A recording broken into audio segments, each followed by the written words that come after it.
रहेंगे। आगे बढ़ेंगे, भारत के लिए गुड न्यूज है। चीन को झटका लगा है क्योंकि इंटरनेशनल मॉनेटरी फंड ने यानी कि आईएमएफ ने चीन का जीडीपी ग्रोथ अनुमान घटा दिया है। 2024 में भारत का जो इकोनॉमिक ग्रोथ है वो 6.4% रहेगा, ये आईएमएफ ने कहा है।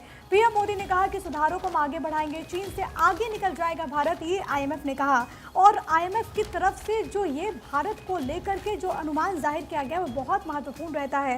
प्रधानमंत्री ने कहा कि जो सुधार हो रहे हैं हम उसको आगे बढ़ाएंगे। और सबसे बड़ी बात यह है कि भारत के लिए तो गुड न्यूज़ है, लेकिन चीन को यहाँ पर झटका, क्योंकि चीन के लिए जो जीडीपी ग्रोथ का अनुमान जाहिर किया गया था पहले, उसको अब आईएमएफ ने यानी कि इंटरनेशनल मॉनेटरी फंड ने घटा दिया है। साक्षी, आपके पास भी कोई इसके संबंधित बिल्कुल प्रिया, यहाँ पर इकोनॉमिक टाइम्स अखबार और इकोनॉमिक टाइम्स की सबसे पहली खबर और पहली हेडलाइन ही आईएमएफ की दे रखी है। किस तरीके से आईएमएफ ने जो डेटा प्रेजेंट किया है उससे भारत में खुशी की लहर देखी जा सकती है, जिसके ऊपर प्रधानमंत्री की प्रतिक्रिया के बारे में भी प्रिया आपने बताया।